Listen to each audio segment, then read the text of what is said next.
Hello, and welcome to Networking Unleashed, Building Profitable Connections. Welcome back to the show, folks. I'm your host, Michael Forman, and you're listening to the podcast where networking is more than just awkward handshakes and bad coffee. It's an art and a talent. But here's the twist. It's an art and talent you can actually learn. Yes, even if you're the person hiding in the corner at every event pretending to check your emails. Networking isn't just a nice skill to have, it's a game changer. When you get good at it, you'll wonder why you didn't start sooner. More connections, more opportunities, more profits. It's like unlocking a cheat code for life.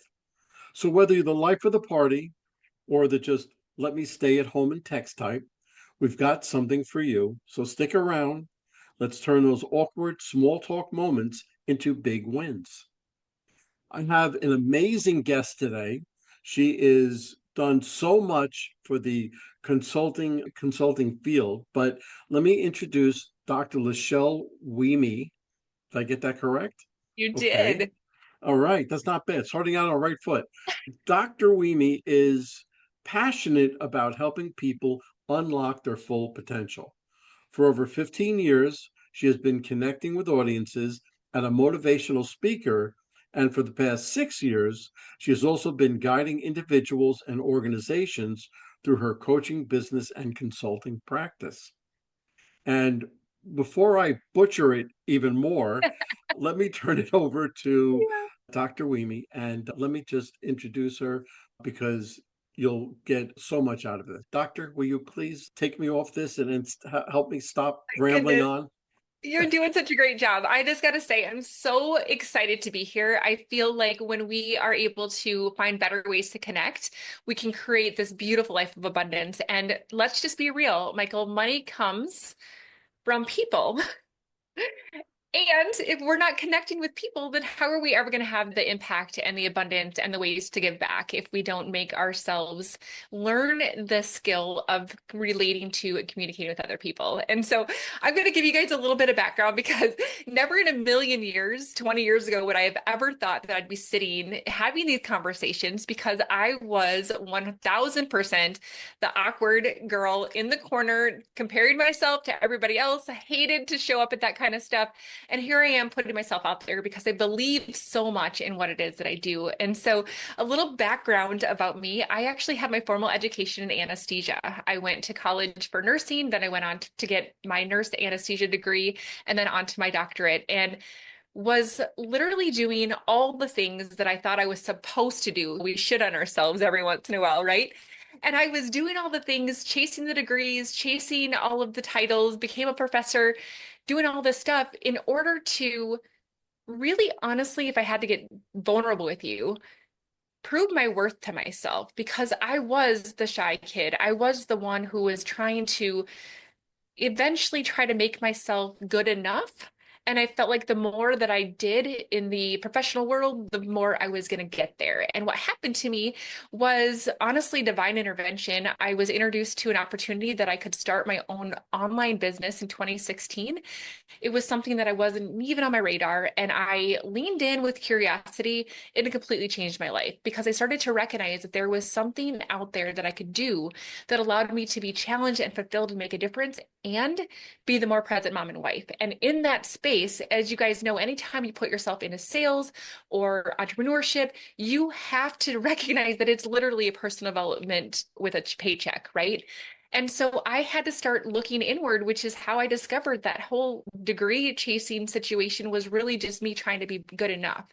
And I started to really hone in on ways that I could get better so that I could serve people, so I could serve my family and love helping other people do the same. And I know that when we were chatting before we started to interview, you told me a little bit about these amazing people that you serve. And I'm guessing that a lot of the people that are listening, the realtors out there, the mortgage people that are out there, this might be a second career for you. You might have started out as a teacher, like a lot of people, and you're like, this isn't for me. I need to do something different. A lot of my realtor clients were previous professionals and other things before. And I think that when we get ourselves into these spaces, it's what the heck am I doing here? And how am I supposed to introduce myself? And how am I supposed to make these connections? And how is it supposed to work? And I think that the reason that I'm so passionate about what I am doing and how I do it is because I've been there and I had to figure it out myself. And really, my passion is to help people, solopreneurs, service-based people really manifest consistent five-figure months without overthinking and without burning out. And I got to tell you, Michael, that the communication and the meeting the people, the who, not how, is a huge part of making that happen. And what I love to do is I like to find ways that we are creating resistance to that flow that can help us get there. The butts, I call them. We all have big butts, and I cannot lie, right? It's the things that we create these excuses around ourselves of why we can't make that happen or what we have going on inside of ourselves that are creating this resistance and these roadblocks and these butts, and help you to recognize them and be able to bust through them so that you can get to where you want to go faster. It's amazing because I can literally feel your passion come right through the camera.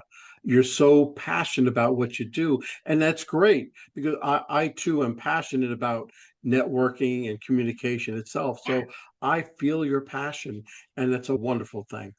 How did you first discover the power of networking in your Mhm. career?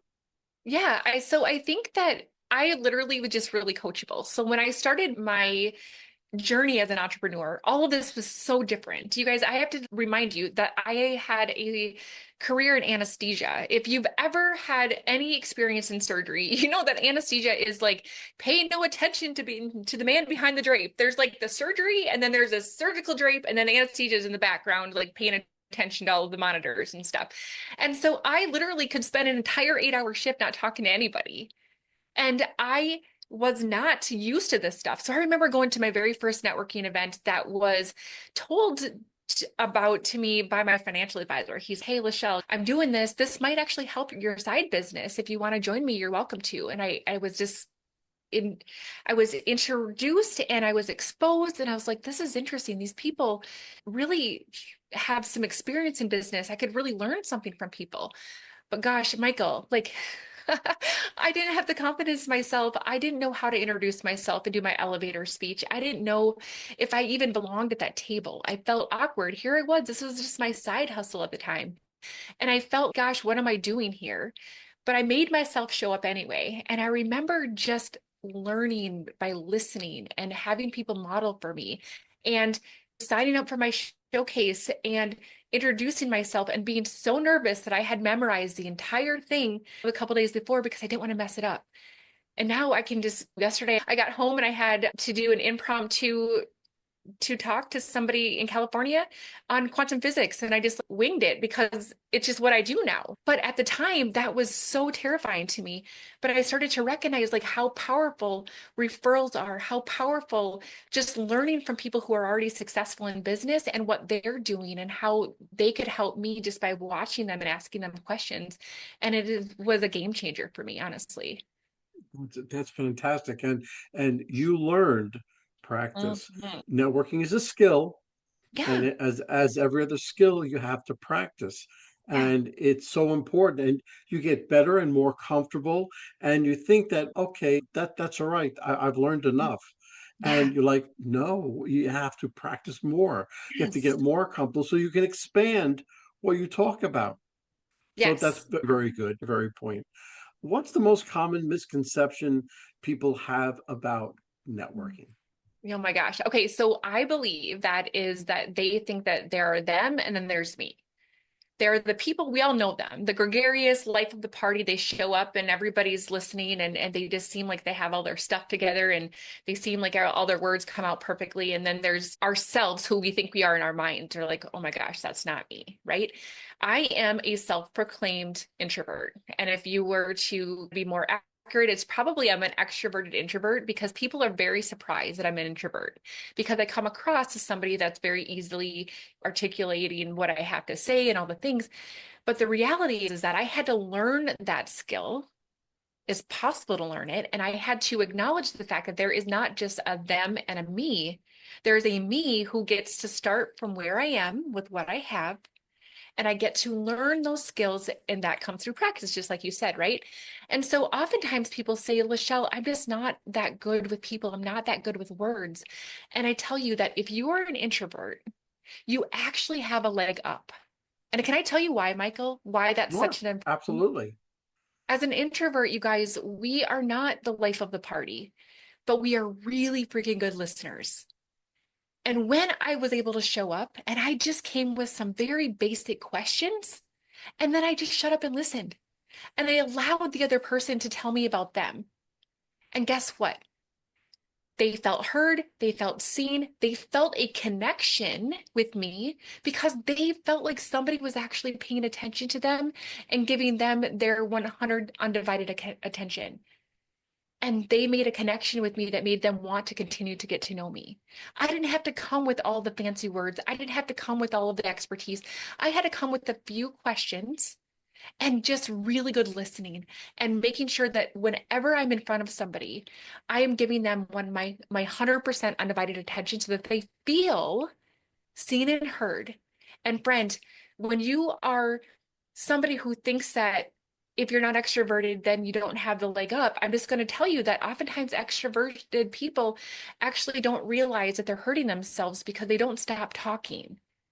They are the ones who have to tell everybody everything. They're the ones who find themselves interrupting because it's just part of habit. And the introverts are the ones that are sitting back and they're taking it in and they're being thoughtful and they're. So I hear you're saying this. And I got to tell you guys, you're going to get further on these one-on-one conversations because you're listening and you're genuinely interested, and people are going to start to notice that. So stop thinking that you're not cut out for it because you are. You actually have a superpower. You hit on so many points of basic networking skills that I can't even go over it.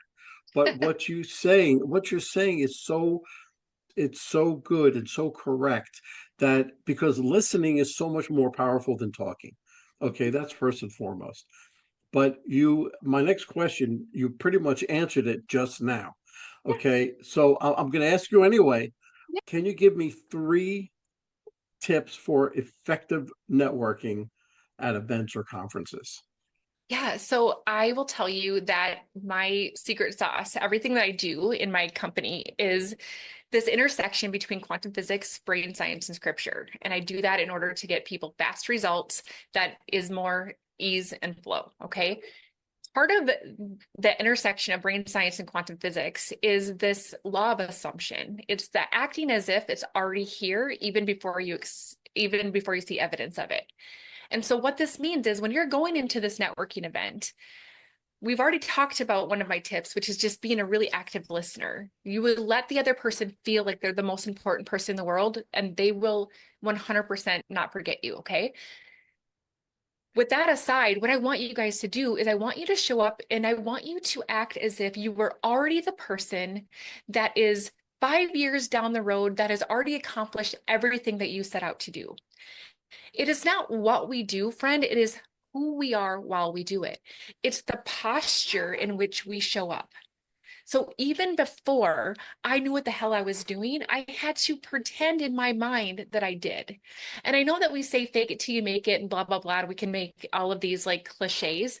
But in the world of quantum physics and brain science, you get to step into this person, this future version of yourself, and you carry yourself in that way, you articulate yourself in that way, and you might get to the car and you're like, holy crap, I hope that went okay. Or you might be giving yourself a little pep talk with affirmations before you walk in the door. Nobody needs to know that you're paddling like heck underneath the water. But when you show up, I want you to say to yourself, I am supposed to be here. I belong here. People need what I have to give. And I can't wait to serve people because I'm here and I am showing up. And when you can allow yourself to step into that person, when you can allow yourself to pretend like you are the confidence person, you will start to show up energetically that way, and you will start to speak that way, and you will start to believe it eventually because our brain has things called mirror neurons. And our mirror neurons cannot tell the difference between what is real and what is imagined. That's why if I imagine that I'm jumping out of a plane right now, my heart's going to beat a little bit faster and my palms are going to get sweaty, right? My brain cannot tell the difference between what is actually happening and what's going on in my imagination. So if you can imagine that you are already that person, And you can imagine as if you are an actor in a play and you get to think about what would she say? How would she carry herself? How would she introduce herself? And you imagine that you were stepping on this stage for this event and you are going to play the role of a lifetime. How would that be? And then this is the thing, your brain will, over time with practice, start to associate yourself with that person. Now, here's the cool part, Michael, is that this can go way beyond you interacting with people in networking events, because when you start to show up in this way, you're going to start to show up in that way for everything. You're going to be that person in the morning when your alarm goes off. Instead of hitting snooze like you have for the last 5 years, you're going to get up and you're going to do your affirmations and you're going to do your meditation. You're going to pick up the sales call and you're going to be confident instead of saying, oh, I'm going to call them tomorrow. Like that person's on my chicken list. Like I'm not going to do it. You're going to start to behave like her or him even before you're ready. And guess what's going to happen? Those behaviors are going to create the results that are going to align with that life. And if it means that networking and it means communication, it means getting in front of people is going to be the catalyst to help you put into action some of the things that we're talking about today, let that be the catalyst that's going to change your life, because all of a sudden you're going to start to act as if you were already her or him, and things are going to start to fall into place. That's actually absolutely great. And for that in-person feeling, because you have to pick up the vibe of the person and the Exactly. vibe of the room and everything, but you're doing that one-on-one. That's great. But Mhm. how has social media Yeah. affected the way people do networking? I think that it's made people two things. I think that people will hide behind screens more than we used to. And I would admit to that. It's a lot easier to sit in my yoga pants than it is for me to get all dressed up and go into town, right? But what I've also recognized, Michael, is that people are starved for real relationships. I actually recently started a networking event in my community just in the last couple of months here. And people are just craving real communication. Even though I offer in networking events over Zoom, they gravitate towards the in-person ones because I feel like we are missing out on that stuff. And so there, it's two parts. Sometimes the social media and Zooms and all those things can feed our insecurities and keep us feel safe. But I also think that we have to recognize that there's at some point a way for us to step outside of that. As a global business coach, I have clients from all over the world, right? And that's amazing. And social media is a way for me to make that happen. My podcast is a way for that to happen. My YouTube channel, whatever the case may be, right? That's awesome. But I've also recognized that when I do these high level luxury in-person retreats around the world, I looked in the room and I'm like, holy crap, like most of these people are local. They're not somebody who just saw me on Instagram. They're somebody who's seen me out and about or has gotten to know me. And so when you realize that the power of your circle in your close proximity cannot be diminished. And so get out of your stinking house. Don't rely. Yes, I've grown a huge business online. That's amazing. But the higher ticket people or the long-term clients that don't go anywhere are local people. It's there's a mantra for networking. Know you, like you, trust you. They'll do business with you. Those local people, you've already gained their trust. Yes. They Yes. know you already. So that part has already been taken care of. So that will just open them up even more to you, and Yes. you can take care of business. So that's very Yes. good. Yes. But just bringing this back a little bit to introverts, okay? Yeah. Yeah. Because they have a social anxiety about Yeah. it. Yeah. And how would you advise introverts with those social anxieties? Yeah. What their approach to networking? No, totally. So again, I'm going to say again, I'm an introvert, guys. So I Yep. get you. Every time I'm way better one-on-one than I am walking into a room. And I'm just going to be super vulnerable here with you, Michael. Okay. So I'm still the person, even though I'm speak on stages in front of hundreds of people and thousands of people, I still am nervous when I walk into a room of 20 people, of 5 people, of 50 people.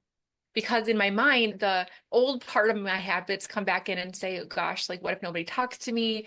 What if they all know each other and whatever? What if I say something stupid? And then it's LaChelle, how many times have you done this? It's been fine. And so what I wanted to say is that remember that as an introvert friend, you have a superpower. You have a superpower because you are so good at listening and you're so good at making people feel seen and heard. So knowing that you have the advantage should hopefully give you a little bit of a confidence boost, all right? Now, I'm not above saying that it feels a lot nicer when I can ask a business bestie of mine to say, hey, you want to go to this thing with me? It's nice to know that I'm not walking in alone. So who do you know that's also going? Just walk in alone, or so that you're not walking in alone. But then perhaps you force yourself to sit at different tables. Because sometimes as introverts, what we do is we handicap ourselves and we say, okay, good. I know all of these people. I'm going to go sit here. But guess what? Those people aren't going to be the ones that are going to grow your business. The 5 people over here that you've never met before are going to. And so I'm going to ask you, do what you need to do to get in the door. And then I want you to give yourself a little bit of pep talk saying, okay, who do I get to meet today that is going to change my business? And I think that going back to Michael, networking and doing things as an introvert is really no different than any of us at any stage in time that need to do something or want to do something, and we just can't get ourselves to do it. And it comes back to a couple of things that is universal throughout anything. It might be a client of mine saying, I just can't post on social media, or I can't possibly go live, or, oh, I've been wanting to start a podcast, but I can't. I'm too scared.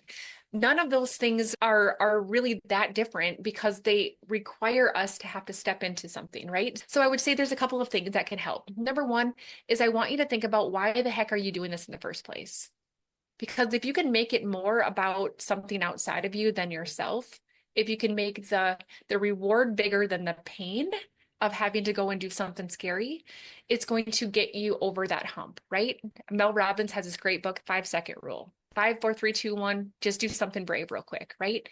And so there are reasons why I have in my coaching process, I take people through the 7 reasons that we sabotage our success. And you guys aren't alone in this space, okay? The other thing that I would say is I borrowed this from Tony Robbins. There is something called the Triad of Emotional State. So whenever you are feeling like, oh my gosh, I can't do something or I don't want to do something, try this. There is a triad of 3 things that are going to help you get into action. Because remember that if we allow our emotions to run the show, oftentimes we're going to choose not to do the things that we want to do, right? Motion precedes emotion. Motion precedes emotion. So what I want you to do is I want you to move your body. Physiology is the first thing. So maybe that means that instead of sitting there, maybe you just take a little walk, take a little lap. I've done this all the time when I get up on stage, little thing. If you've ever been, in a conference where I'm speaking, you'll find me in the bathroom a couple minutes before, literally running in place because I have to just get that excess energy out of me and it moves my body and shifts my energy state. So move, okay? The second thing in the triad is focus. What are you focusing on? Are you focusing more on the fact that, oh my gosh, I hate being here? Are you focusing more on the fact that I don't know anybody? Are you focusing more on the fact that I don't know who to talk to or what to say? Or are you focusing on the fact that this is an opportunity for me to meet the next person that I'm supposed to change their life? What are you focusing on? And use your brain to shift this. And then the third part of the triad is language. How are you speaking to yourself? I joke around that I have 2 voices in my head, and I'm not mentally ill, I promise. But the one voice is, I call her Sharon because she's always sharing her opinion with me, whether I want it or not. So she's the one who's saying, like, why are you even here? Nobody wants what you have. You're awkward anyway. Just go home. And then the other person's, I call her Katie because she's just a cheerleader, right? So she's like, you got this, girl. Just stand a little taller and you got your favorite outfit on that makes you feel confident. You got this, go do this. So you get to decide the language that's going on in your head and what you're telling yourself, but more importantly, what are you listening to? This is a little, whoa, that was deep. But I hear Sharon and Katie, but who's hearing them? I am not my thoughts. I am the thinker of my thoughts. I'm the observer of my thoughts. And therefore, I get to control that narrative that's going on in there. You are not a victim to that. You are in control of that. So I'm going to ask you, how are you speaking to yourself? And if you can combine those 3 things, it's going to force you into action, which is going to be the biggest part of the momentum that you need. That's great. That's great. And I was listening so intently because I know of Tony Robbins Yeah, and the pyramid and the triad. yeah, So I'm listening to you and I'm listening and I'm envisioning him when he was talking yeah, about it. So it's really crazy. You told me so much about your networking and how you are an introvert, but really an extroverted introvert, and you make all these contacts. yeah. How do you structure those contacts? How do you follow up with those contacts? Because I've always felt that the follow up is probably more important than actually meeting the person. So Yes. how do you follow up with everybody?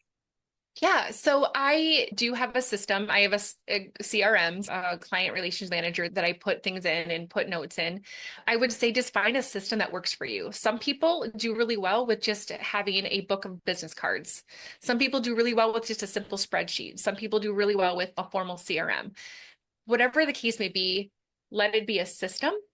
I also feel like, Michael, I love to connect people. That is one of my absolute favorite things to do. And if I can, as much as possible, find out what people are needing and who I can connect them with, that speaks volumes to the kind of person that I am and then how I can become a person that somebody else wants in their sphere of influence. Because clients will either be a client or they'll be a connector. And so I love to show them that I'm a connector. So if I have some reason that I think they would be of value to somebody else, I leave a little note. And then when I meet somebody one-on-one, a lot of times what I'll do is at the end of our conversation, I'll ask them, what is the biggest problem you're trying to solve right now? And I'm doing it with the intent that maybe I know someone that has the ability to help them. Maybe it's a free resource, maybe it's a recommendation or referral, but I love to find a ways to help people. And when you do that, and when you can follow up with people and provide some type of a service like that, that speaks volumes. So that's what I would say about the follow-ups is that let yourself take a step further with that, right? I also feel, Michael, that I have to be mindful that, how can I put this? I think that a lot of people in the entrepreneurial space can get caught up in the scarcity mindset that they need to find their more clients and they need to make sure that they're talking to everybody. And I want you guys to recognize that sometimes when we try to do all of that, we do none of it well. And so I want you to value yourself enough to say, who is worth my time and energy also? Because we don't have the luxury of having an infinite number of hours in our day, right? And so what I've done is I've come up with a list of 100 people. Now, this list of 100 people are the people that I think would be the most amazing clients and the most amazing connectors. And what I do is I have a goal that I can meet with these people or touch base with these people once every 2 months. So you think about that and you're like, okay, so I have 100 people on my list. And those people are going to be there until they fall off for some reason. Maybe I decide that there's somebody that's a better fit, or maybe we just didn't click as much as I thought we were going to as we got to know each other, right? So if that's the case, then somebody else is brought into that list of 100. But what I do is I'm really fostering that list so that I don't feel like I have to keep up with thousands of people because I have thousands of people that I'm connected with on social media. If I think about it that way, it's overwhelming. So how can I use my superpower of really good, intimate one-on-one connection and do the best that I can with the right people that I've chosen that's supposed to be on this list? Okay. So then you think about it. It's okay, how many days a week do I want to commit to building relationships? So maybe that's five days a week. Okay. So if I have 100 people, I'm on a podcast live right now, so I don't want to do the math, but if you think about this, so if you have 100 people and you want to speak to those people about every 2 months and you want to do it 5 days a week, you figure out how many people per day should you contact, and you go down that list. And maybe it's something like, oh my gosh, I haven't talked to you for a couple months. Just wanted to just check in. How are things? Last time we chatted about this, how far along has that come? Or tell me about your progress on that. Or hey, I was just thinking about you and I met this other person and I think you guys should totally meet. Or hey, we haven't met for coffee for a while. I would love to catch up in person.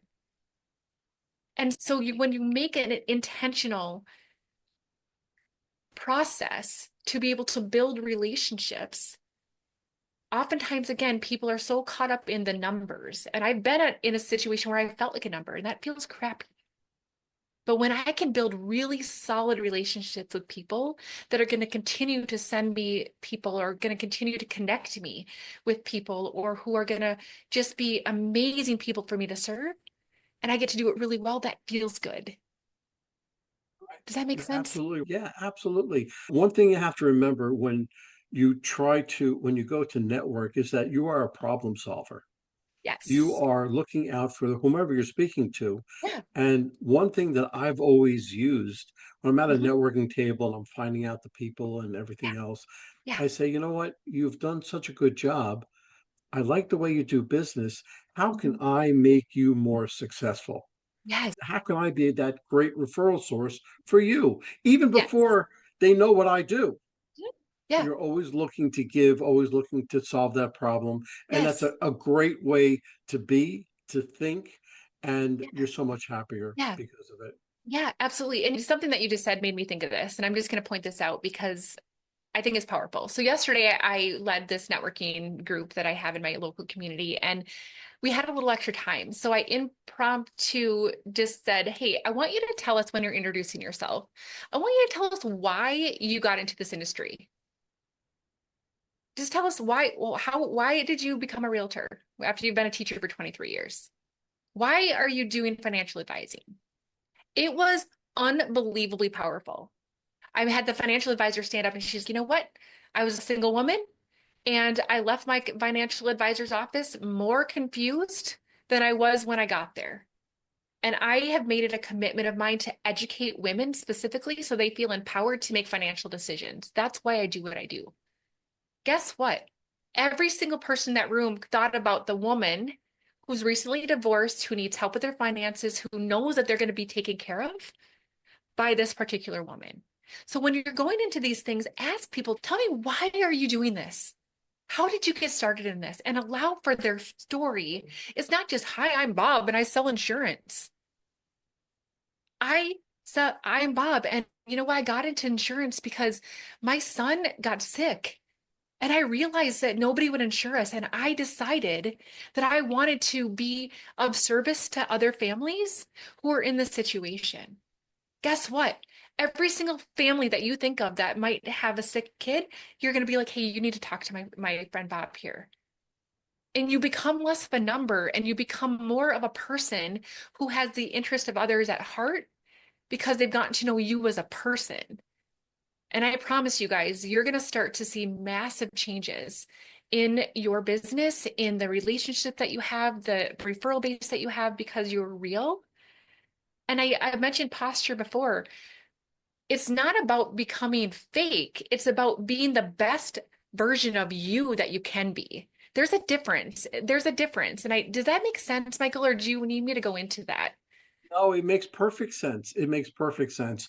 And listen, I profess and I go on stages and I talk and I speak about in different workshops and keynotes and things like Yeah, that. yeah, I do everything that you're saying.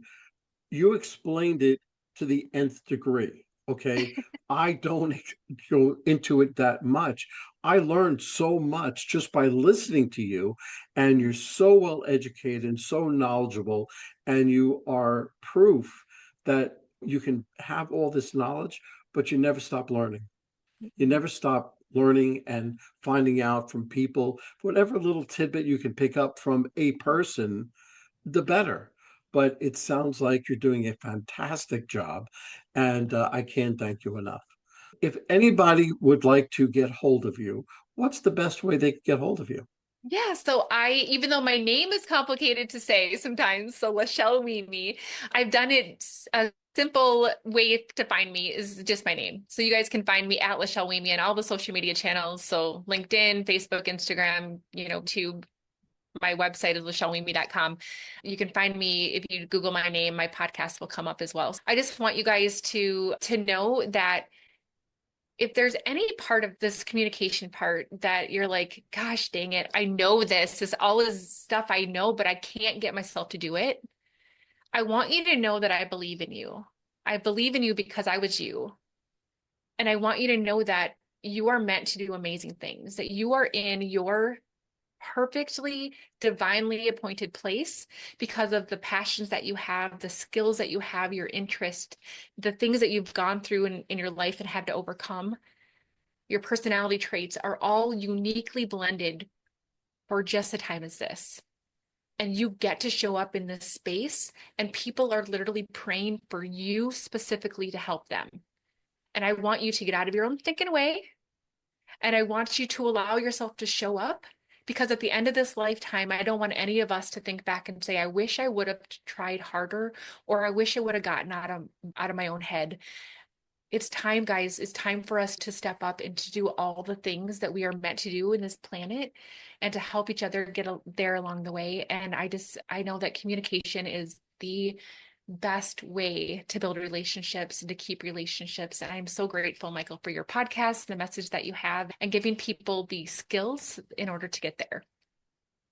Thank you very much. And as I said before, you're a fantastic guest, and I look forward to speaking to you again. Thank you. Me too. Well, hold on, folks. Don't go anywhere. Let me just read a few of our sponsors that we have. Struggling to reach success? Maybe it's time to quit. In Quit Your Way to Success by Rodney Davis. This reveals 27 steps to breaking bad habits that hold you back. This powerful book helps you rewire your mindset, take control of your actions, and turn setbacks into stepping stones.